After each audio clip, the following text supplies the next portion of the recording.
Constantinople falls. Mehmed II, Sultan of the Ottoman Empire, rides through the gates of the greatest city in the medieval world.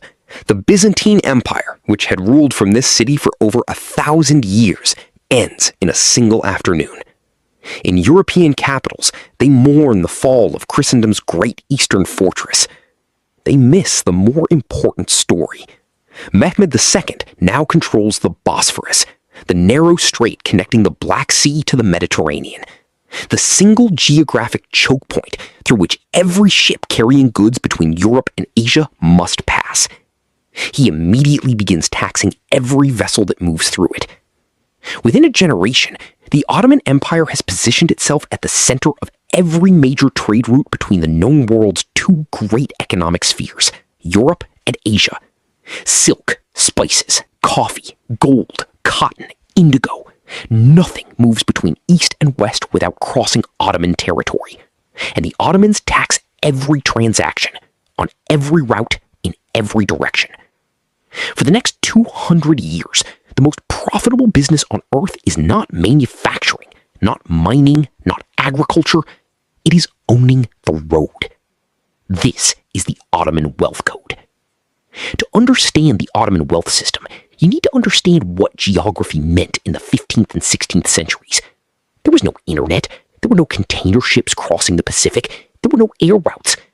There were land routes and sea routes, and they were finite, fixed, known. The Silk Road, the ancient network of trade routes connecting China and India to the Mediterranean, terminated at Constantinople, Ottoman territory. The spice routes from Southeast Asia arrived at Persian Gulf and Red Sea ports, Ottoman territory or Ottoman adjacent territory. The overland routes from Central Asia crossed Anatolia, Ottoman territory. The Ottomans controlled the roads, and in a world where everything valuable that moved between Asia and Europe moved on those roads, the Ottomans controlled the flow of everything valuable. They didn't produce silk. They taxed silk shipments. They didn't grow spices. They taxed spice caravans. They didn't mine gold. They taxed gold traders. At its most aggressive, Ottoman transit taxes reached 40% of cargo value. A merchant leaving Venice with 100 ducats worth of capital to buy spices in Asia might arrive home having paid 40 ducats in Ottoman transit fees, before factoring in the cost of the spices themselves. The first rule of the Ottoman wealth code: own the road, not the goods. Every product that moves through your territory pays you a fee. You don't need to make anything. You need to control the route between the makers and the buyers. This is the foundational principle of every modern platform business. Amazon doesn't manufacture most of what it sells. Google doesn't create most of the content it indexes. They own the road. The Ottomans understood this principle in 1453. The Ottoman Empire's second great economic weapon was coffee. Coffee was discovered in Ethiopia and Yemen, both regions that came under Ottoman influence in the 16th century. The Ottomans recognized coffee's potential with extraordinary speed. Coffee houses spread across the empire from the 1540s onward, becoming social institutions where merchants, officials, and intellectuals gathered, shared information, and conducted business. The Ottoman state established a monopoly on coffee production and export. Yemeni coffee, the world's only significant supply for over a century, was controlled by Ottoman merchants and taxed by Ottoman authorities.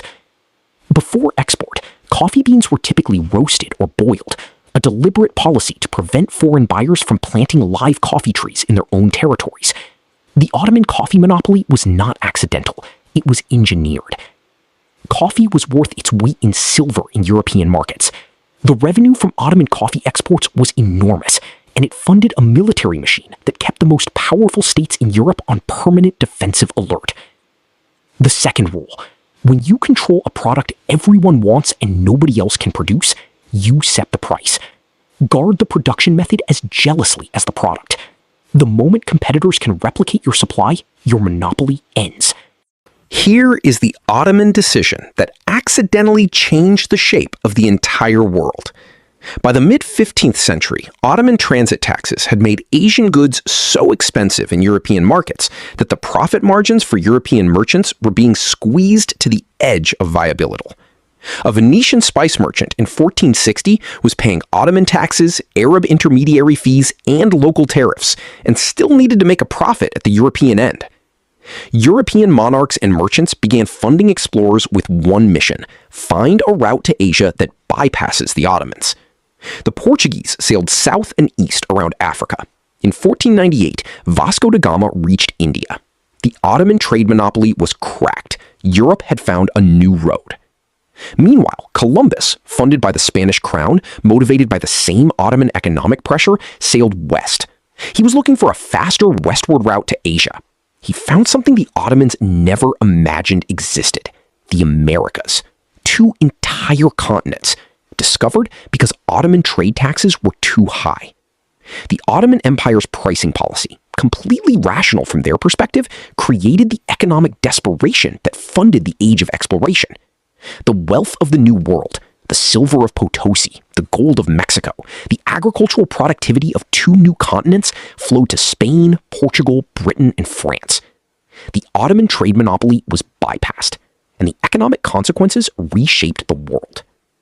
The third rule, and its warning: a monopoly that creates too much pain for too many powerful people will eventually generate the innovation that destroys it. Price your monopoly to sustain dependency, not to force escape. The coffee monopoly met the same fate. In the 1690s, Dutch traders, at extraordinary personal risk, smuggled live coffee seedlings out of Yemen. They planted them in Java, in what is now Indonesia. Within decades, Dutch East India Company coffee plantations were producing enough coffee to break the Ottoman monopoly permanently.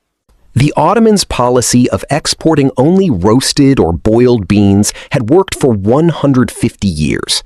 Then one determined smuggler carrying one seedling ended it.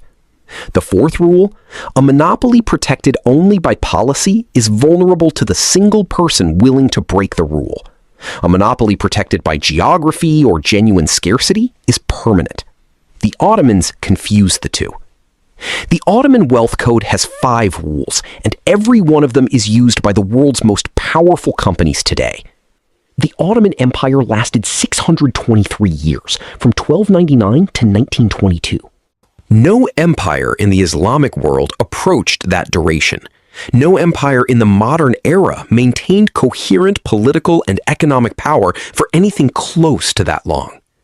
At its peak, under Suleiman the Magnificent, it commanded the most professional military in the world, operated one of the most sophisticated administrative systems in history, and ran a financial machine that made the most powerful European kingdoms pay tribute just to conduct international business. It declined gradually as the age of exploration redirected global trade away from Ottoman territory, as European military technology advanced, as the coffee monopoly was broken, as internal political instability weakened central authority. But here is the final fact that nobody teaches. The Ottoman Empire controlled the road between East and West so completely and for so long that the entire shape of the modern world is a consequence of European attempts to escape it. The Americas were discovered because of Ottoman trade taxes. The global dominance of Portuguese and Dutch trading empires was built on routes created to bypass the Ottomans. The financial systems of Amsterdam and London, which became the foundations of modern capitalism, were built on the wealth generated by routes that the Ottomans had made necessary. The Ottoman Empire controlled the road, and because they controlled the road so completely, the world built new roads, and those new roads built the modern world. That is the Ottoman Wealth Code.